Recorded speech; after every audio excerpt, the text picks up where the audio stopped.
Hello everyone, स्वागत है आप सब लोग का पीसीएस बाई तरुण में। जैसे कि आप सभी को पता है कि हम दृष्टि आईएएस की यूपी पीसीएस की टेस्ट सीरीज को लगा रहे हैं और आज तो हमारी जो है आपकी जीएस आपके सामान्य अध्ययन की टेस्ट सीरीज होने वाली है, जिसमें हम साइंस के क्वेश्चन की और टेक्नोलॉजी के क्वेश्चन की बात करेंगे। लेकिन आपको ध्यान रखना है, इस सीरीज में आपके करंट अफेयर्स के कुछ क्वेश्चन रहते हैं, उनको भी एक नजर हम जरूर मान लेते हैं। तो शुरुआत करेंगे अपने पहले क्वेश्चन से। तो एक बार जल्दी से जिन्होंने चैनल को सब्सक्राइब नहीं किया है, नए अभी जुड़े हुए हैं, वो लोग चैनल को सब्सक्राइब कर लीजिएगा, जिससे कि उनको यहाँ पर जो है नोटिफिकेशन वगैरह मिलता रहे और जो भी टेस्ट सीरीज अभी लग रही है वर्तमान में, उन सभी टेस्ट सीरीज को वो भी लगा सके।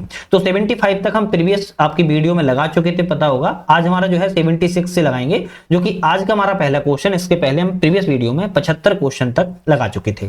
तो आज का हमारा पहला है। कुछ क्वेश्चन यहाँ पर पहले आपके करंट अफेयर्स के आएंगे, तो चिंता नहीं करना है कि करंट अफेयर्स के सर कैसे क्वेश्चन आ गए।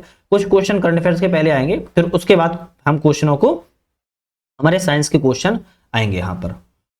चलिए, तो आज के हम पहले क्वेश्चन की बात करेंगे। इसरो की आगामी स्पेसएक्स मिशन का प्राथमिक उद्देश्य क्या है? तो भाई स्पेसएक्स मिशन होता क्या है जो इसरो का है? तो पहले तो इसका नाम समझो, इसका फुल फॉर्म है स्पेस डॉकिंग एक्सपेरिमेंट। क्या नाम है? स्पेस डॉकिंग एक्सपेरिमेंट इसका नाम है। और यहाँ पर क्या होता है, तो उपग्रह जो है डॉकिंग क्षमताओं का प्रदर्शन करना इसका प्राथमिक उद्देश्य। अब ये डॉकिंग क्षमता होती क्या है, मुझे तो समझ में नहीं आ रहा है, तो हम बताते हैं। भारत को दो आपके जैसे लघु अंतरिक्ष यान हो गए, सैटेलाइट दो हो गए, और ये कहां पर हो गए? लो ऑर्बिट में आपके रखे जाएंगे। कहां पर? आपके निम्न भू कक्षा में जो है आपके रखे जाएंगे। और यहां पर स्वायत्त रूप से दोनों को मिलाने के लिए, मान लो ये आपका ये हो गया अंतरिक्ष, और ये आपका एक दूसरा सा ये आपका उपग्रह ये हो गया सैटेलाइट, दोनों एक दूसरे से मिलाने के लिए डॉक करने या अनडॉक जो करने की क्षमता होती है, उसको ही हम क्या कहते हैं? उसको ही हम यहाँ पर जो है स्पेसएक्स मिशन के तहत डॉकिंग क्षमता कहते हैं।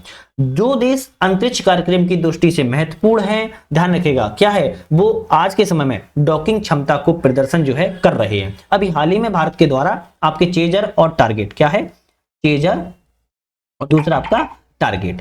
चेजर और टारगेट का सफलतापूर्वक इन्होंने क्या किया है? अभियान किया था। और चेजर का मतलब था SDX फर्स्ट और टारगेट था SDX 2। ये दोनों को ही यहाँ पर जो है डॉकिंग तकनीक से मिलाया गया था। पहले डॉकिंग किया गया, फिर अनडॉकिंग किया गया था। तो इसलिए यहाँ पर स्वसंचालित डॉकिंग प्रौद्योगिकी का विकास जो है अभी भारत में हासिल कर लिया है। नेक्स्ट क्वेश्चन आता है, नेटवर्क रेडीनेस इंडेक्स NRI 2024 में भारत की रैंक क्या है? तो भाई भारत की रैंक की बात करें NRI में कितनी है, तो भारत की जो रैंक है आपकी 2024 की बात करें तो हमारी 49वां रैंक हो गया है। कौन सा? 49वां रैंक हो गया है। 2023 में कितना था? तो अगर कभी 2023 का भी रैंक आ जाए तो हम कहेंगे 60वें स्थान पर था। अभी भारत ने 11 पायदान चढ़कर जो है 49वें रैंक को प्राप्त कर लिया है। किस लिए है? तो डिजिटल बुनियादी ढांचे और क्षमताओं की प्रगति के लिए आपकी NRI जो है आपकी यहाँ पर नेटवर्क रेडीनेस इंडेक्स है वो लागू की जाती है। उसी के द्वारा देखा जाता है कि यहाँ पर कितना संकेतकों पर आधारित है, भारत की कौन सी रैंक है विश्व में, और विश्व में कौन सा पहला देश है, इस तरीके से। तो 133 देशों का मूल्यांकन हुआ था, जिसमें से भारत की 49वीं रैंक है। नेक्स्ट आता है, कौन सा भारत का पहला शून्य अपशिष्ट हवाई अड्डा है? शून्य अपशिष्ट हवाई अड्डा कौन सा है? तो बात करें यहाँ पर देवी अहिल्याबाई होलकर अंतरराष्ट्रीय हवाई अड्डा इंदौर में है, पहला शून्य अपशिष्ट हवाई अड्डा है। वर्ष 2024 में महिला विश्व रैपिड शतरंज चैंपियनशिप किसने जीती? तो महिला विश्व रैपिड शतरंज चैंपियनशिप की बात करें किसके द्वारा जीता गया है, तो हम कहेंगे कोनेरू हम्पी ने अभी हाल ही में जीती है। चलिए नेक्स्ट क्वेश्चन की बात करेंगे। भारत में आर्द्रभूमि संरक्षण के संबंध पर विचार करें, कौन सा ऑप्शन सही है? तो भारत में आर्द्रभूमि संरक्षण के बारे में कहा जा रहा है इंदौर एवं उदयपुर। इंदौर बोले तो MP में एक जिला है, और उदयपुर की बात किया तो राजस्थान का एक जिला है। इन दोनों को ही रामसर अभिसमय के तहत मान्यता प्राप्त आर्द्रभूमि शहरों के रूप में अंतरराष्ट्रीय मान्यता प्राप्त करने वाले भारत के पहले शहर में शामिल किया गया है। पहला सही है। दूसरा है, जनवरी 2025 तक भारत में 85 आर्द्रभूमियां हो चुकी थी, जो कि रामसर अभिसमय के तहत संरक्षित है। तो हम कहेंगे भाई ये भी ऑप्शन आपका जो है करेक्ट है। तो ऑप्शन कौन से रहेंगे? दोनों ऑप्शन हम कहेंगे यहाँ पर जो है करेक्ट रहेंगे, पहला और दूसरा ऑप्शन करेक्ट है। देखो आप लोग कह रहे हो सर करंट अफेयर्स के आ रहे हैं, साइंस के नहीं आ रहे। साइंस के भी आएंगे, पहले कुछ करंट अफेयर क्वेश्चन हो जाए। करंट अफेयर्स के करीब करीब 30 से 40 क्वेश्चन एक टेस्ट सीरीज में रखे गए इस बार, है ना, तो इंपोर्टेंट है। कौन सा शहर फ्यूचर मिनरल फोरम FMF 2025 की मेजबानी कर रहा है, जो खनन क्षेत्र के वैश्विक नेताओं को एक साथ ला रहा है? तो फ्यूचर मिनरल फोरम 2025 की मेजबानी करने वाला कौन सा देश है जो खनन क्षेत्र के वैश्विक नेताओं को एक साथ ला रहा है? तो हम कहेंगे रियाद। कौन सा? रियाद ला रहा है। रियाद की किंग की बात किया तो अब्दुल अजीज इंटरनेशनल कॉन्फ्रेंस सेंटर में जो है इसका सऊदी अरब में, यहाँ पर अब रियाद से बहुत सारे लोग नहीं समझ पा रहे होंगे, तो सऊदी अरब में इसका जो है यहाँ पर बैठक को किया गया था। चलिए नेक्स्ट क्वेश्चन आता है, जनवरी 2025 में इसरो के अध्यक्ष के रूप में किससे पदभार संभाला है? बड़ा प्यारा सा क्वेश्चन है, वी नारायण के द्वारा इसरो के अध्यक्ष जो है बनाए गए हैं। नेक्स्ट आता है कि भारत का पहला पुरातत्विक प्रायोगिक संग्रहालय किस राज्य में विकसित किया जा रहा है? तो भारत का पहला है पुरातत्विक प्रायोगिक संग्रहालय है और यह किस राज्य में विकसित किया जा रहा है? तो हम बोलेंगे गुजरात राज्य में जो है इसकी स्थापना या स्थापित जो है किया जा रहा है। उत्तर प्रदेश के पहले double decker bus restaurant pumpkin का उद्घाटन कहां पर किया गया? तो उत्तर प्रदेश के पहले double decker bus restaurant pumpkin का जो उद्घाटन है उत्तर प्रदेश में प्रयागराज में किया गया है। अभी हाल ही में प्रयागराज की आप घटनाओं को देख रहे होंगे, है ना, कुंभ के बाद में इतना जलमग्न हो गया है कि लोगों के ऊपर जो मेन गेट है उसके ऊपर तक पानी आ चुका है, नाव चल रही है ना। तो पंपकिन का उद्घाटन प्रयागराज में किया गया है। महाकुंभ 2025 के दौरान किस विशेष एफएम चैनल की शुरुआत की गई है? तो विशेष एफएम स्पेशल एफएम की चैनल की शुरुआत जो है महाकुंभ 2025 के दौरान की गई थी। कुंभवाणी के नाम से एफएम चैनल की जो है शुरुआत को अभी हाल ही में किया गया था। चलिए नेक्स्ट क्वेश्चन की बात करेंगे, उससे बात करने से पहले एक छोटा सा आप लोगों के लिए अपडेट है, सुन लेते हैं। हमारा ऐप आ चुका है जिसका नाम है यूपीएससी नट। इस ऐप को डाउनलोड कैसे करोगे? तो डिस्क्रिप्शन में लिंक है, वहां से कर सकते हो या सर्च कर सकते हो प्ले स्टोर पर यूपीएससी नट, वहां से डाउनलोड आप लोग कर लीजिएगा। अब हमारे यहाँ पर कुछ कोर्स लॉन्च हुए हैं जिसमें यूपीपीसीएस 2025 का एग्जाम बूस्टर सीरीज को हमने लॉन्च किया हुआ है, जिसमें आपको एमसीक्यू तो मिलेंगे ही मिलेंगे, लेकिन इस कोर्स में आपको लेक्चर मिलेंगे। वो लेक्चर कैसे होंगे? वो लेक्चर हम सारे सब्जेक्ट प्लस करंट अफेयर्स और यूपी स्पेशल कवर करने वाले हैं। 90 से ज्यादा यहाँ पर आपकी वीडियो रहने वाली है, जो लेक्चर होंगे 90 ज्यादा रहेंगी। 30 दिन का हमारा टारगेट है कि 30 दिन में इसको पूरा करेंगे। अब 90 लेक्चर 30 दिन में कैसे होंगे? तो प्रत्येक दिन 3 लेक्चर आएंगे और तीनों लेक्चरों को आपको कवर करना होगा। स्टार्ट बैच 11 अगस्त से हो रहा है। 10 अगस्त तक कितना? 10 अगस्त तक जो भी इस बैच में ज्वाइन कर लेता है तो उसके लिए 100 रुपए यहां पर रहने वाला है। उसके बाद फीस को बढ़ा दिया जाएगा। देखो अब हर चीज फ्री में देंगे तो फिर आप समझ सकते हो, है ना। 100 रुपए वैसे वैल्यू कुछ होती नहीं है, लेकिन फिर भी आप लोग ऐप पर जाके पे कर सकते हो और वहां पर आप लोग ज्वाइन कर सकते हो। आपके एग्जाम्स के पॉइंट ऑफ व्यू से ही हम हर चीज लाएंगे, फालतू की चीज आपके लिए नहीं लाने वाले हैं। ये कॉन्टैक्ट नंबर है, आप इस पे भी कॉल करके भी कोई बात है, कोई क्वेश्चन है तो पूछ सकते हो, व्हाट्सएप टेलीग्राम कर सकते हो। बाकी का टेस्ट सीरीज आपको इंग्लिश और हिंदी दोनों मीडियम में अवेलेबल है। क्वेश्चन के साथ साथ एक्सप्लेन और की पॉइंट भी मिलते हैं आपको। 300 से ज्यादा टेस्ट सीरीज है जिसमें full test, chapter wise, subject wise, previous year, model paper, सारी चीजें इंक्लूड है। आप ये भी ज्वाइन कर सकते हो। एक हमारा कोर्स और भी चल रहा है जो कि क्विक रिवीजन नोट्स के नाम से है। आरओ में इसको बहुत सारे लोगों को फायदा हुआ है, कमेंट भी आए थे हमारे पास और स्पेशली कॉल और मैसेज भी आए, सर डायरेक्ट क्वेश्चन फंसे थे वहां से, तो आप लोग उस कोर्स को भी देख सकते हो। तो ये सब कोर्स आपके यूपीपीसीएस को ध्यान में रखते हुए बनाए गए हैं, उसी के लिए यहाँ पर आपको एग्जाम में महत्वपूर्ण रह सके हमने यहाँ पर मेहनत आपके साथ कर रही है। बाकी टेस्ट सीरीज कोचिंगों की हम आपके यूट्यूब चैनल पे लगा रहे हैं, आप उसका मजा ले ही रहे हो फ्री में। तो थोड़ा सा एक इन्वेस्टमेंट है आपके लिए भी, हमारे लिए भी। 100 रुपए की वैल्यू कुछ ज्यादा नहीं है, आप 100 रुपए पे करके कोर्स ज्वाइन कर सकते हो। 90 से ज्यादा वीडियो आपको वहां पर मिलने वाली है।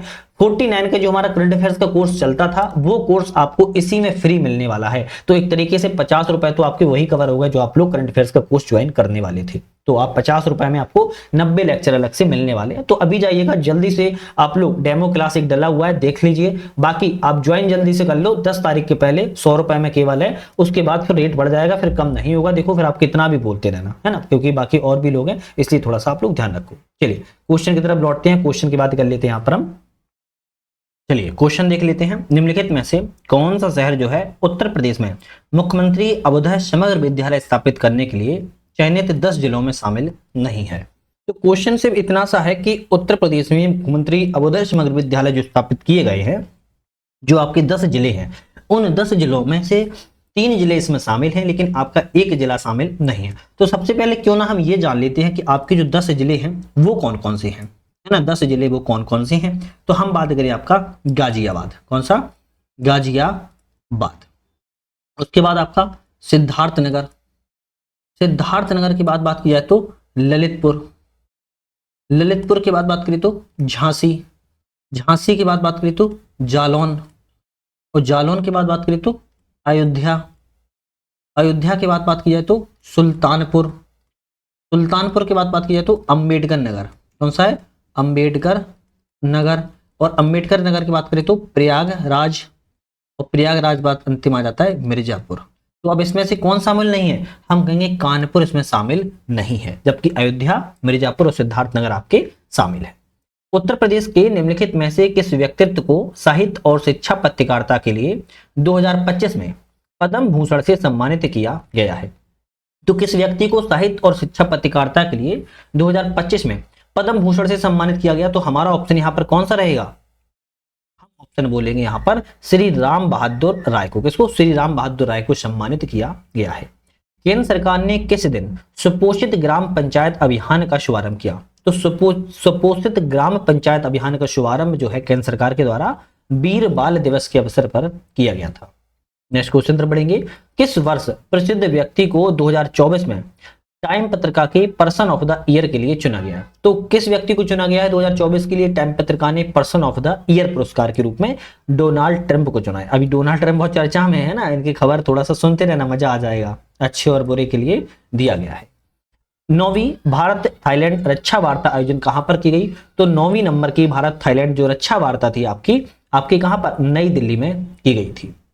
नेक्स्ट आता है 9वें आयुर्वेद दिवस पर कौन सा राष्ट्रव्यापी अभियान की शुरुआत किया गया है? तो 9वां आयुर्वेद दिवस था जिस पर राष्ट्रव्यापी अभियान की शुरुआत है देश का प्रकृति परीक्षण अभियान। कौन सा है? देश का प्रकृति परीक्षण अभियान की शुरुआत की गई है आयुर्वेद दिवस के रूप में। आयुर्वेद दिवस कब मनाया जाता है? तो हम कहेंगे 29 अक्टूबर 2024 को। कब? 29 अक्टूबर 2024 को मनाया गया था। केंद्रीय आयुष मंत्री ने राष्ट्रव्यापी अभियान का शुभारंभ किया था। देश का प्रकृति परीक्षण अभियान करना इसका उद्देश्य था, जिसमें 1 करोड़ से ज्यादा लोगों ने भाग लिया था। कौन सी प्रधानमंत्री राष्ट्रीय बाल पुरस्कार के अंतर्गत श्रेणी में शामिल नहीं है? तो हम कहेंगे बहादुरी शामिल है, नवाचार शामिल है, खेल शामिल है, साहित्य इसमें शामिल नहीं है। डिजिटल वॉरियर्स के संबंध पर विचार करें, कौन सा ऑप्शन सही है? डिजिटल वॉरियर्स के बारे में विचार करना है। यह पहल जो है मूल रूप से वर्ष 2018 में फेक न्यूज के निवारण के लिए शुरुआत की गई थी। बिल्कुल करेक्ट है। डिजिटल वॉरियर्स के पास साइबर अपराधों को दंडित करने और आपराधिक नोटिस जारी करने का प्राधिकार होता है? नहीं, प्राधिकार नहीं होगा। केवल ऑप्शन आपका पहला सही रहेगा। इसकी शुरुआत 2018 में फेक न्यूज को निवारण करने के लिए इसकी शुरुआत को किया गया था। निम्नलिखित में से किसे 2024 का Oxford word of the year चुना गया है? Oxford word of the year जो है 2024 में किसे चुना गया है? हम कहेंगे ब्रेन रॉट को चुना गया। किसको? ब्रेन रॉट को चुना गया है। नेक्स्ट क्वेश्चन में बढ़ेंगे। निम्नलिखित में से कौन अपनी खरीद प्रक्रिया को सरकारी ई मार्केट प्लस के साथ पूर्ण रूप से एकीकृत करने वाला भारत का पहला राज्य बना है? तो सरकारी ई मार्केट प्लस के साथ पूर्ण रूप से एकीकृत करने वाला, तो यहां पर जो है भारत का पहला राज्य कौन सा है? हम कहेंगे उत्तर प्रदेश राज्य है। Uttar Pradesh textile and garmenting policy 2022 के अंतर्गत राज्य के पहले निजी टेक्सटाइल पार्क का जो निर्माण है किस जिले में किया गया है या किया जाएगा? तो हम कहेंगे शामली में किया जाएगा। कहां पर किया जा रहा है? शामली में किया जा रहा है। देश का पहला निजी रूप से, प्राइवेट रूप से टेक्सटाइल पार्क का जो है निर्माण किया जा रहा है। विकसित पंचायत कर्मयोगी पहल किस अवसर पर शुरुआत की गई है? विकसित पंचायत जो कर्मयोगी पहल की बात करें, सुशासन दिवस पर शुरुआत की गई। अब ये सुशासन दिवस कब मनाया जाता है? तो हम कहेंगे 25 दिसंबर को मनाया जाता है। कब मनाता है? 25 दिसंबर को मनाया जाता है। प्रौद्योगिकी संवाद 2025 के संबंध पर विचार करें, कौन सा ऑप्शन सही है? तो टेक्नोलॉजी के डायलॉग्स यहाँ पर 2025 के बारे में कौन सा ऑप्शन करेक्ट है? नई दिल्ली में जो इसका जो आयोजन किया गया था, तो इसका आयोजन नई दिल्ली में नहीं किया गया था, बल्कि इसका आयोजन कहाँ किया गया था? बेंगलुरु में किया गया था। कहां पर किया गया? बेंगलुरु में किया गया था। तो पहला गलत है। इसके प्रारंभिक संस्करण का विषय प्रौद्योगिकी कूटनीति में नया आयाम जोड़ना है। बिल्कुल करेक्ट है। तो थीम इसकी दूसरी नंबर की है, प्रौद्योगिकी कूटनीति में नया आयाम जोड़ने की इसकी थीम थी। नेक्स्ट क्वेश्चन आता है कि उत्तर प्रदेश ने हाल ही में किस विश्वविद्यालय के साथ भारत का पहला स्टैंड अलोन परिसर स्थापित करने के लिए समझौता पर हस्ताक्षर किए हैं? तो वेस्टर्न सिडनी यूनिवर्सिटी के साथ। वेस्टर्न यूनिवर्सिटी के साथ ने उत्तर प्रदेश सरकार ने यहाँ पर पहला स्टैंड अलोन परिसर स्थापित करने के लिए हस्ताक्षर किए गए हैं। तो इंपोर्टेंट है ये वेस्टर्न सिडनी यूनिवर्सिटी। डॉक्टर ऋतु करिधाल श्रीवास्तव को राज्य सरकार के द्वारा उत्तर प्रदेश गौरव सम्मान 2024 से सम्मानित किया गया। इनके बारे में कौन सा ऑप्शन सही है। तो सही ऑप्शन है, उन्होंने इसरो के मंगल ऑर्बिटर और चंद्रयान मिशनों के लिए उप निदेशक संचालन के रूप में कार्य जो है किया हुआ है। इनका नाम डॉक्टर रितु करिधाल श्रीवास्तव है और उत्तर प्रदेश राज्य के लिए इन्हें गौरव सम्मान 2024 जो है दिया गया है। रितु करिधाल श्रीवास्तव है, इसरो के ऑर्बिटल में मंगल ऑर्बिटल संचालक और चंद्रयान मिशनों की है रह चुकी हैं। बहुत इंपॉर्टेंट क्वेश्चन है, ऐसे क्वेश्चन ही एग्जाम में आते हैं। नेक्स्ट आता है क्वेश्चन, निम्नलिखित पर विचार करें, निम्नलिखित में से कौन सा जो है हाइपर स्पेक्ट्रल इमेजिंग प्रौद्योगिकी के लिए उचित अनुप्रयोग है। तो तीनों में से कौन सा ऑप्शन करेक्ट है। तो तेल रिसाव की निगरानी और भौगोलिक सीमाओं की ट्रैकिंग करना, बिल्कुल करेक्ट है। सटीक कृषि डेटा के माध्यम से फसल की उपज में वृद्धि करना, ये भी सही है। भौगोलिक सीमाओं और भूमि उपयोग में परिवर्तन की निगरानी करना, ये भी सही है। तो हाइपर स्पेक्ट्रल इमर्जिंग प्रौद्योगिकी जो है इन तीनों ही चीजों के लिए कार्य करती है। तो हम कहेंगे आपका डी रहेगा, 1, 2, 3 ऑप्शन करेक्ट है। निम्नलिखित में से किस शहर में भारत का पहला एकीकृत अपशिष्ट प्रबंधन शहर सह शिक्षण केंद्र स्थापित किया जाएगा। तो किस शहर में भारत का पहला एकीकृत अपशिष्ट प्रबंधन शहर सह शिक्षण केंद्र स्थापित किया जाएगा। तो हम कहेंगे गोरखपुर में जो है इसको स्थापित जो किया जा रहा है। देखो भाई, आप लोगों ने अभी तक चैनल को सब्सक्राइब लाइक शेयर नहीं किया तो कर दीजिएगा, उससे थोड़ा सा आपका कुछ नहीं जाता है। सब्सक्राइब लाइक शेयर कर लेते हो, मुझे मोटिवेशन मिलता है, अच्छा लगता है। हमारी फैमिली बड़ी होती है तो आप भी इस फैमिली का हिस्सा बने हैं तो कहीं ना कहीं आपको भी अच्छा लगता है, मुझे भी अच्छा लगता है। साथ में हमारा ऐप आ चुका है जिसका नाम है यूपीएससी नेट, जो कि मैंने अभी आपको बताया है मल्टीपल कोर्सेज पे चल रही है। जैसे टेस्ट सीरीज चल रहा है, टेस्ट सीरीज के अलावा हमने यहाँ पर एक कोर्स अभी रिसेंटली लॉन्च किया है जो 11 अगस्त से शुरुआत हो रहा है, इसको ज्वाइन कर सकते हो। हमारे QRN क्विक रिवीजन नोट्स नाम से एक कोर्स है, उसको भी ज्वाइन कर सकते हो। मल्टीपल कोर्सेज हैं यूपी पीसीएस के लिए, तो आप इनको जरूर एक बार देख लीजिएगा। क्वेश्चन की बात करेंगे, बुनियादी पशुपालन सांख्यिकी BAHS 2024 के बारे में कौन सा ऑप्शन यहाँ पर सही है। तो BAHS 2024 के अनुसार उत्तर प्रदेश 2023-24 के दौरान शीर्ष उत्पादक राज्य बना हुआ है दूध के मामले में, और देश के कुल दुग्ध उत्पादन में 16% से अधिक का जो योगदान है वो उत्तर प्रदेश खाली देता है। तो हम कहेंगे करेक्ट है। दूसरा है, तमिलनाडु राष्ट्रीय उत्पादन में 12% से अधिक हिस्सेदारी के साथ मांस उत्पादन में अग्रणी राज्य है। तो आपको ध्यान रखना है, यहाँ पर तमिलनाडु नहीं है बल्कि पश्चिम बंगाल है। कौन सा है? पश्चिम बंगाल आपका 12% हिस्सेदारी के साथ मांस के उत्पादन में अग्रणी है। तो केवल पहला सही रहेगा, दूसरा वाला ऑप्शन गलत है। नेक्स्ट क्वेश्चन की बात करेंगे, निम्नलिखित में से कौन सा संगठन है जो भारत में एशिया के प्रमुख खाद्य एवं पेय व्यापार शो इंडस फूड के आयोजन के लिए उत्तरदायी है। तो हम कहेंगे यहाँ पर भारतीय व्यापार संवर्धन परिषद, जिसे हम TPCI कहते हैं, ये आपके एशिया के प्रमुख खाद्य एवं पेय व्यापार शो इंडस फूड के लिए आपके उत्तरदायी के रूप में जाना जाता है। और कहां पर हुआ था? तो ये ग्रेटर नोएडा में 8वां संस्करण का मनाया गया था। यह उत्तर प्रदेश के ग्रेटर नोएडा में इसका जो है आयोजन किया गया था। भारत वन स्थिति रिपोर्ट 2023 के बारे में विचार करें, कौन सा ऑप्शन सही है। तो भारत वन स्थिति रिपोर्ट पर पैसिफिक हमने एक अलग से वीडियो बना दी है, चैनल पे आप लोग जाके देख लेना, इंपोर्टेंट है। वर्ष 2021 के आकलन की तुलना में उत्तर प्रदेश सभी राज्यों की अपेक्षा वन एवं वृक्ष आवरण में सबसे अधिक वृद्धि दर करने वाला राज्य है। क्या ये सही है? सबसे अधिक वृद्धि दर किसने की है? तो हम कहेंगे उत्तर प्रदेश का दूसरे स्थान पर है। पहले स्थान पर कौन है? पहले स्थान पर आपका छत्तीसगढ़ राज्य। कौन सा है? पहले स्थान पर छत्तीसगढ़ राज्य है, दूसरे स्थान पर उत्तर प्रदेश है, तीसरे स्थान पर आपका उड़ीसा राज्य है और चौथे स्थान पर आपका राजस्थान है। तो पहला वाला गलत हो गया। कुल भौगोलिक क्षेत्र के संबंध में वन आवरण के प्रतिशत के संदर्भ में मध्य प्रदेश में मिजोरम के बाद सबसे अधिक वन आवरण है। तो ये गलत है। सबसे ज्यादा कहां पर है? आपके मध्य प्रदेश में ही है। तो उल्टा ये भी लिखा है। तो हमारा ऑप्शन है तो पहला सही है, नहीं दूसरा, डी वाला यहाँ पर जो है करेक्ट हो जाएगा। भारत सरकार के द्वारा हाल ही में लॉन्च किए गए सार्वजनिक वितरण प्रणाली PDS की आपूर्ति श्रृंखला के अनुकूलन उपकरण का नाम क्या है? तो अनुकूलन का नाम है अन्य चक्र। क्या नाम है? आपके PDS माध्यम से, पब्लिक डिस्ट्रीब्यूशन सिस्टम के माध्यम से जो सप्लाई चेन है वो आपके यहाँ पर अन्य चक्र के नाम से शुरुआत किया गया है, नाम रखा गया है। नेक्स्ट आता है, किस मंदिर को सांस्कृतिक विरासत संरक्षण हेतु यूनेस्को अवार्ड ऑफ डेस्टिनेशन 2023 के लिए प्रदान किया गया है? तो किस मंदिर को सांस्कृतिक विरासत संरक्षण हेतु यूनेस्को अवार्ड ऑफ डेस्टिनेशन यहाँ पर 2023 प्रदान किया गया है? तो हम कहेंगे जो आपका अवार्ड है अवध सहाय मंदेश्वर को दिया गया। किसको? अवध सहायेश्वर मंदिर है आपका, इसको दिया गया है। और कहां पर है? तमिलनाडु के तंजावुर में है। तो कहां पर है? तमिलनाडु राज्य में है, तमिलनाडु के तंजावुर जिले में तुक्काची में स्थित है। 1300 वर्ष से पुराना यह सांस्कृतिक विरासत मंदिर है। निम्नलिखित में से कौन सा संगठन भारत में तस्करी शीर्षक रिपोर्ट जारी करता है? तो तस्करी के मामले में रिपोर्ट जो जारी करने वाला कौन सा है? तो हम कहेंगे संगठन वो रहेगा आपका राजस्व आसूचना ब्यूरो, मतलब कि DRI, राजस्व आसूचना निर्देशालय के द्वारा आपका जारी किया जाता है। चक्की नदी जो हाल ही में राष्ट्रीय हरित अधिकरण एनजीटी द्वारा रिपोर्ट की गई अवैध खनन गतिविधियों के लिए चर्चा में रहा। इसकी किस नदी, यह एक सहायक नदी है। तो भाई इसकी सहायक नदी की बात करें तो ब्यास इसकी सहायक नदी के रूप में जानी जाती है। नेक्स्ट क्वेश्चन बात करेंगे प्रोजेक्ट विस्तार कौन सा है। प्रोजेक्ट विस्तार के बारे में कौन सा ऑप्शन यहाँ पर जो है किन संगठनों की साझा पहल है। तो आपकी यहाँ पर प्रोजेक्ट विस्तार की बात करें तो आईआईटी मद्रास की और कृषि एवं किसान कल्याण मंत्रालय की ज्वाइंट रूप से पहल है। तो आईआईटी मद्रास और कृषि किसान कल्याण मंत्रालय प्रोजेक्ट विस्तार के तहत शामिल किए गए हैं।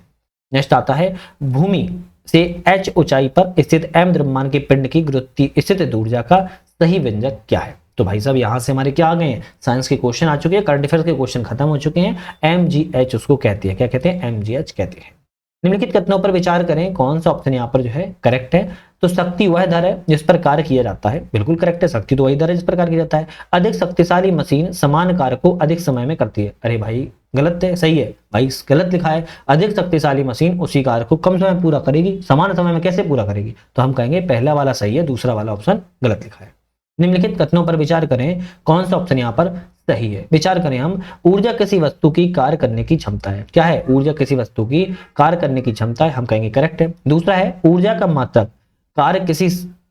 मात्रक कार्य के समान ही होता है अर्थात जूल, मत हम कहेंगे ये भी सही है। तो ऑप्शन ए वाला रहेगा, एक और दो दोनों ऑप्शन हमारे यहाँ पर करेक्ट है। नेक्स्ट बात करेंगे, निम्नलिखित में से कौन सा आईपी एड्रेस और यूआरएल के बीच अंतर का सटीक वर्णन करता है। तो आईपी एड्रेस किसकी बात कर रहा है, आईपी एड्रेस के बारे में और यूआरएल के बीच में यहाँ पर सटीक वर्णन कौन करता है। तो हम बोलेंगे यहाँ पर आईपी जो एड्रेस होता है विशिष्ट रूप से इंटरनेट पर एक डिवाइस की पहचान करता है, जबकि यूआरएल वेब रिसोर्स के अद्वितीय एड्रेस को निर्दिष्ट करता है। तो आईपी एड्रेस सीधी समझो आपके इंटरनेट डिवाइस की पहचान करता है और यूआरएल आपकी वेब रिसोर्स की पहचान को निर्दिष्ट करता है। सी ऑप्शन करेक्ट है। लघु उपग्रह प्रक्षेपण यान एसएसएलवी के 3 चरणों में किस प्रकार के प्रोपल्शन सिस्टम का उपयोग किया जाता है। तो भाई साहब एसएसएलवी की बात कर रहा है कि प्रोपल्शन सिस्टम में किस चीज का उपयोग यहाँ पर किया जाएगा। तो हम बोलेंगे सॉलिड प्रोपल्शन का प्रयोग जो है किया जाता है। कैसा, सॉलिड डाला जाता है, तो ये इंपोर्टेंट रखना है, सॉलिड होता है। किस भारतीय संगठन ने गगनयान अंतरिक्ष मिशन हेतु ह्यूमनॉइड स्कल डिजाइन विकसित किया है। तो गगनयान अंतरिक्ष मिशन के लिए ह्यूमनॉइड स्कल का डिजाइन जो है किस संगठन के द्वारा किया गया है। मैं बोलूंगा भारतीय अंतरिक्ष अनुसंधान संगठन इसरो के द्वारा किया गया है। कैसा है, इसरो के द्वारा। ह्यूमनॉइड रोबोट है, मतलब कि मानव की तरह खोपड़ी है, स्कल है, और यह सफलतापूर्वक डिजाइन जो है गगनयान अंतरिक्ष मिशन के लिए बनाया गया है इसरो के द्वारा। भारत के पहले या भारत के आदित्य एल1 मिशन का मुख्य केंद्र कौन सा खगोलीय पिंड है। तो इसका क्वेश्चन अगर आप लोग से पूछा जाए तो आप लोग भी बता सकते हो, सूर्य है। आदित्य एल1 जो है सूर्य के लिए आपका मिशन जो है बनाया गया है।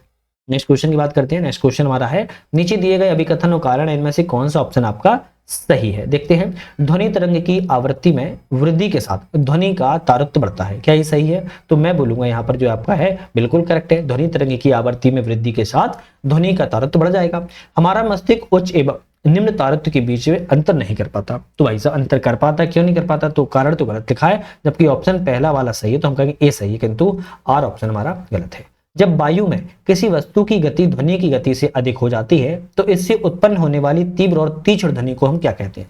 जब वायु में किसी वस्तु की गति ध्वनि की गति से अधिक हो जाए तो उसमें उत्पन्न होने वाली तीव्र एवं तीक्ष्ण ध्वनि को हम क्या कहेंगे, हम सोनिक बूम कहते हैं। क्या कहते हैं, सोनिक बूम के रूप में उसको हम जानते हैं। लगभग हवा में बात की जाए तो 343 मीटर प्रति सेकंड से तेज चलती है, सुपरसोनिक गति कहा जाता है। ठीक है, तो सोनिक बूम कहते हैं। कौन सा शब्द दूर की सतह से परावर्तन के कारण ध्वनि की बार बार सुनाई देने का सटीक वर्णन करता है। तो ऐसा कौन सा शब्द दूर की सतह से परावर्तन के कारण ध्वनि की बार बार सुनाई देने का सटीक वर्णन करता है। हम बोलेंगे प्रतिध्वनि। क्या करता है, प्रतिध्वनि, इको। क्या कहेंगे, इको उसको हम कहेंगे। किसी सभागार में ध्वनि स्थायित्व अनुरण को न्यूनतम करने का कौन सा पदार्थ संयोजन सर्वाधिक प्रभावी है। किसी सभागार में ध्वनि स्थायित्व को न्यूनतम करने में कौन सा जो पदार्थ होता है वो सर्वाधिक प्रभावी रूप में जाना जाता है। तो संपीड़ित फाइबर बोर्ड या संघनन जो पर्दे होते हैं वो आपके क्या करते हैं, संयोजन को सर्वाधिक ज्यादा प्रभावी कर देते हैं, न्यूनतम कर देते हैं। ध्यान रखिएगा ध्वनि। चलिए नेक्स्ट बात करेंगे, पदार्थ की कौन सी अवस्था अति ऊर्जावान आयनित कणों से बनी होती है जो सामान्यतः तारों एवं नियोन संकेतों पर पाई जाती है। तो पदार्थ की ऐसी कौन सी अवस्था है जो अति ऊर्जावान आयनित कणों से बनेगी, जो ऊर्जा एवं तारों एवं नियोन को संकेतों पे पाई जाती है। तो हम कहेंगे यहाँ पर प्लाज्मा। क्या कहेंगे हम, प्लाज्मा पर यहाँ पर जो है बनी होती है। कौन सा कथन ध्वनि संचरण की आवश्यकताओं का सही वर्णन करता है? तो यहाँ पर जो कथन है वो आपकी ध्वनि निर्वात में यात्रा नहीं कर सकती, क्योंकि कणों को कंपन करने के लिए माध्यम की आवश्यकता होती है। निर्वात तो समझते हो ना किसकी बात की जा रही है? निर्वात की मतलब है स्पेस की बात की जा रही है। किसकी? स्पेस की बात की जा रही है। एक तरीके से हम माने तो अंतरिक्ष की बात की जा रही है ना? तो इसको आप समझ रहे होंगे। तो पहला वाला ही इसमें ऑप्शन सही है, ध्वनि निर्वात में यात्रा नहीं कर सकती, क्योंकि कणों को कंपन करने के लिए किसी न किसी माध्यम की जो है आवश्यकता पड़ती ही पड़ती है। तो कोई चीज अगर आपको ट्रेवल करेगी तो उसको माध्यम तो चाहिए होगा कि नहीं चाहिए होगा? आप अगर हमारे पास आओगे तो आपको किसी ना किसी माध्यम से आओगे, है ना? किसी कोशिका केंद्रक की खोज का श्रेय दिया जाता है, तो कोशिका केंद्रक की खोज का श्रेय किसे दिया जाएगा? तो हमारा होगा क्वेश्चन रॉबर्ट ब्राउन, आपका यहाँ पर से हो जाएगा। रॉबर्ट ब्राउन को कोशिका केंद्रक की खोज का श्रेय दिया जाता है। कौन सा सूक्ष्म जीवों के 4 प्रमुख समूहों का प्रतिनिधित्व करता है? सूक्ष्म जीवों के 4 प्रमुख समूहों का सही प्रतिनिधित्व कौन करेगा? तो हमारा ऑप्शन रहेगा जीवाणु, कवक, शैवाल एवं प्रोटोजोआ जो है आपके सही रूप से यहाँ पर पहचाने जाते हैं। जीवाणु, कवक, शैवाल और प्रोटोजोआ। पेनिसिलिन के प्रतिजीवाणु गुणों की खोज किसने की? तो पेनिसिलिन के प्रतिजीवाणु की खोज की बात कर रखा है, किसके द्वारा की गई? तो हम कहेंगे अलेक्जेंडर फ्लेमिंग के द्वारा की गई थी। किसके? अलेक्जेंडर फ्लेमिंग के द्वारा पेनिसिलिन के प्रतिजीवाणु गुणों की खोज को यहाँ पर किया गया था। रेयॉन के संबंध में विचार करें, कौन सा ऑप्शन यहाँ पर सही नहीं है, मतलब गलत ऑप्शन यहाँ पर कौन सा है रेयॉन के बारे में? काष्ठ की लुगदी से प्राप्त होता है, इसलिए एक प्राकृतिक, अरे भाई गलत लिखा है ना, ये रेयॉन जो है काष्ठ की लुगदी से प्राप्त होता है, ये तो बात सही है। ये प्राकृतिक रेशा है, स्रोत है, हालांकि इसके निर्माण में 4 रासायनिक उपचारों का भी प्रयोग शामिल किया जाता है। तो यहाँ पर हम कह सकते हैं प्राकृतिक रूप से यह प्राप्त नहीं होता है, बल्कि मानव के द्वारा बनाया जाता है, और ये क्या है? फाइबर बन जाता है। क्या बन जाता है? फाइबर जो है बन जाता है। तो इसलिए आपका पहला वाला गलत है। प्राकृतिक रेशम की तरह बुना और रंगा जा सकता है, करेक्ट लिखा है। रेशम के कृत्रिम विकल्प के रूप में विकसित किया जा सकता है, ये भी सही है। प्राकृतिक रेशम की तुलना में अधिक संभरणीय होता है, तो ये भी सही है। तो अब अगर आप थोड़ा सा दिमाग लगाओगे, अगर आपको क्वेश्चन पता नहीं होगा, तब भी चौथे वाले आंसर से आप लोग जो है सही आंसर निकाल सकते थे। बात करेंगे नीले लिटमस पेपर को लाल रंग करने का गुण किसकी विशेषता है? नीले लिटमस पेपर को लाल रंग का जो गुण होता है, कौन सी विशेषता होता है? अम्ल में विशेषता होती है। किसमें? एसिड्स में विशेषता होती है। HDMI का तात्पर्य क्या है? तो मतलब कि HDMI का जो फुल फॉर्म है या तात्पर्य पूछ रहा है क्या है, तो हम कहेंगे हाई डेफिनेशन मल्टीमीडिया इंटरफेस। क्या है? हाई डेफिनेशन मल्टीमीडिया इंटरफेस इसका तात्पर्य अर्थ होता है। बात करेंगे संस्कृति में, क्या है? संस्कृति में जीन संयोजन के बारे में कौन सा कथन सही है? तो संस्कृति में जीन संयोजन के बारे में कह रहा है, कौन सा ऑप्शन सही है? विभिन्न विशेषताओं के प्रकट होने का कारण बनते हैं। कौन बनते हैं? जीन, संस्कृति में जीन संयोजन।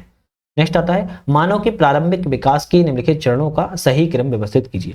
मानव के प्रारंभिक विकास के निम्नलिखित चरणों का सही क्रम क्या है? तो हम बोलेंगे यहाँ पर आपका निषेचन सबसे पहले आएगा, फिर आपका युग्मन लगातार विभाजित होता है दूसरे नंबर पर ही आएगा।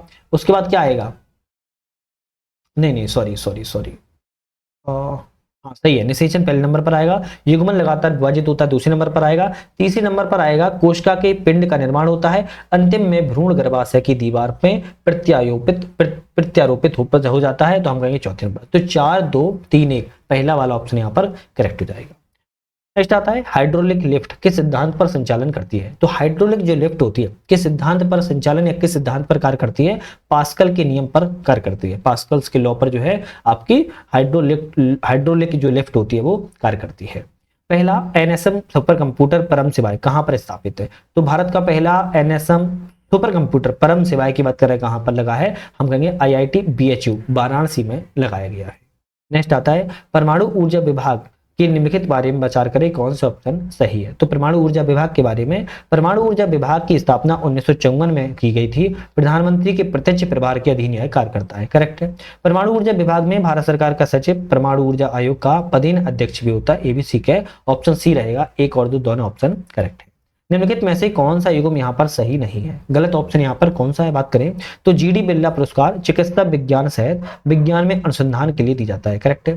शांति स्वरूप भटनागर पुरस्कार 50 वर्ष से अधिक आयु के वैज्ञानिकों को दिया जाता है। भाई साहब ये तो गलत है, ये क्या है? गलत है। क्यों? क्योंकि यह 50 नहीं है बल्कि 45 वर्ष की आयु को यहाँ पर वैज्ञानिकों को दिया जाता है, तो यहाँ पर 50 वाला कॉन्सेप्ट गलत है। कलिंग पुरस्कार विज्ञान को लोकप्रिय बनाने के लिए यूनेस्को को प्रदान दिया जाता है, ये भी सही है। ओम प्रकाश भसीन पुरस्कार विज्ञान प्रौद्योगिकी की उत्कृष्टता के लिए दिया जाता है, ये भी ऑप्शन आपका करेक्ट है। नेक्स्ट आता है निम्नलिखित में से किसे ऑपरेटिंग सिस्टम का मुख्य कार्य माना जा सकता है? तो इनमें से ऑपरेटिंग सिस्टम का कौन सा मुख्य कार्य माना जाएगा? तो हम बोलेंगे सीपीयू समय और अन्य संसाधनों को आवंटित कर प्रक्रिया के निष्पादन का प्रबंधन करना। करेक्ट है। एक नेटवर्क में कई उपकरणों के बीच इंटरनेट इसमें कैसे आ जाएगा, गलत है। इनपुट आउटपुट उपकरणों को संभालना और विश्वसनीय इंटरकनेक्शन सुनिश्चित करना। करेक्ट है। सुरक्षित और फाइल के सुशल प्रबंधन के माध्यम से स्टोरेज डेटा को व्यवस्थित करना, ये भी सही है। पहला, तीसरा और चौथा सही है यहाँ पर, तो हम कहेंगे आपका सीपीयू के ऑपरेटिंग सिस्टम के रूप में इसको मुख्य कार्य के रूप में जाना जाता है। बौद्धिक संपदा अधिकार आईपीआर के संदर्भ पर विचार करें, इनमें से कौन सा ऑप्शन सही है। तो बौद्धिक संपदा अधिकार के बारे में, बौद्धिक संपदा अधिकार जो है रचनाकारों को किसी भी भौतिक संपत्ति की तरह अपने आविष्कार, कलात्मक या साहित्यिक कार्यों से लाभ अर्जित करने की जो है सुविधा प्रदान करता है। करेक्ट है। इन अधिकारों को मानवाधिकारों की सार्वभौमिक घोषणा अनुच्छेद 27 में मान्यता प्राप्त है, तो हम कहेंगे ये भी करेक्ट है। ऑप्शन डी वाला रहेगा, दोनों ऑप्शन करेक्ट है। निम्नलिखित में से कौन सा आर्टिफिशियल इंटेलिजेंस में पैटर्न पहचान का उदाहरण है। तो आर्टिफिशियल इंटेलिजेंस एआई के बारे में बात कर रहा है। एआई में पहचान पैटर्न का क्या उदाहरण होता है, तो हम कहेंगे फेशियल रिकॉग्निशन का उपयोग करके फोन को अनलॉक करना, इसका क्या होता है आपका ये उदाहरण होता है या इस फॉर्मेट पे कार्य करता है। क्लाउड कंप्यूटिंग में क्लाउड किसके लिए एक रूपक है, तो क्लाउड कंप्यूटिंग में जो क्लाउड होता है किसके लिए, तो इंटरनेट के रूप में कार्य करता है, इंटरनेट के रूप में एक रूपक के रूप में जो है कार्य करता है। भारतीय वायुसेना के SU-30 MKI फाइटर जेट के साथ कौन सा क्रूज मिसाइल का संस्करण एकीकृत किया गया है, तो हम कहेंगे ब्रह्मोस का। तो आप ऐसे याद कर लो, फाइटर आपका जेट है SU-30 MKI के साथ में ब्रह्मोस को यहाँ पर मिलाया गया है। जैव आवर्धन के संदर्भ में कौन सा कथन सही है, तो जैव आवर्धन के बारे में कह रहा है कि वनस्पति तेलों और पशु वसा से प्राप्त नवीकरणीय ईंधन के रूप में इसको जाना जाता है। नेक्स्ट बात करेंगे, पीढ़ी है और प्रक्षेपण यहाँ पर बात करना है, कौन सी पीढ़ी का प्रक्षेपण यहाँ पर हुआ है या बना हुआ है। तो ऑप्शन में यहाँ पर हम बात करें, चलिए देख लेते हैं, एक मिनट, ये क्या हो गया, चलिए तो यहाँ पर बात करें पहली पीढ़ी क्या है, सैटेलाइट लॉन्च व्हीकल SLV, चलिए पहले से मिला देंगे। दूसरी पीढ़ी क्या है, तो augmented satellite launch vehicle ASLV, दूसरी से मिला देंगे। तीसरी पीढ़ी की बात किया है तो तीसरी पीढ़ी कहेंगे हम polar satellite launch vehicle PSLV से मिला देंगे। चौथी पीढ़ी का हमारा जियोसिंक्रोनस सैटेलाइट व्हीकल GSLV से मिला देंगे। तो ऑप्शन यहाँ पर हमारा जो है बी वाला सही हो जाएगा, हालांकि ऊपर ही आप जो है याद कर लीजिएगा। चलिए नेक्स्ट क्वेश्चन बात करेंगे, डिप्थीरिया निम्नलिखित में से किसके कारण होता है। तो डिप्थीरिया की बात करें किसके कारण होता है, तो जीवाणु के कारण, बैक्टीरियम के कारण जो है या बैक्टीरिया के कारण जो है डिप्थीरिया रोग जो है होता है। रक्त के थक्के जमने के लिए विटामिन आवश्यक है, किसकी कमी से रक्त का थक्का नहीं जमता है, तो हम कहेंगे विटामिन के की अगर कमी हो जाए तो उससे क्या होता है, रक्त का थक्का नहीं जमता है। निम्नलिखित युग्मों पर विचार करें, कौन सा ऑप्शन यहाँ पर सही नहीं है, मतलब कि गलत ऑप्शन यहाँ पर कौन सा है। तो विटामिन B1 थायमीन सम्मिलित करेक्ट है, विटामिन B12 राइबोफ्लेविन सही है, विटामिन B5 पेंटोथेनिक एसिड ये भी ठीक है, विटामिन B7 की बात किया है तो यहाँ पर साइकोबाल्मिन नहीं है, विटामिन B7 की बात किया तो बायोटिन से संबंधित, किससे, बायोटिन से संबंधित है। ऑप्शन हमारा डी वाला गलत था। निम्नलिखित में से कौन सी रक्त वाहिका रक्त को हृदय से शरीर के विभिन्न भागों तक ले जाती है, तो ऐसी कौन सी रक्त वाहिका है जो कि आपके रक्त को हृदय से, हार्ट से, दिल से कहाँ ले जाती है, दिल से हम कहेंगे आपके शरीर तक ले जाती है। आपका ऑप्शन रहेगा यहाँ पर धमनी, क्या होती है, धमनी ले जाती है। अम्लीय वर्षा नीचे एक pH मान के साथ वर्षा जल को संदर्भित करती है, तो सीधी सी बात यह है अम्लीय वर्षा किस pH मान को संदर्भित करेगी, तो हम कहेंगे 5.6 pH मान को संदर्भित जो है करती है। संयोजक इलेक्ट्रॉन परमाणु के इस भाग में पाए जाते हैं, तो आपके जो है आपके संयोजक इलेक्ट्रॉन परमाणु जो होते हैं आपके सबसे बाह्य कक्षा में पाए जाते हैं, किसमें, सबसे बाह्य कक्षा में देखने को मिलते हैं।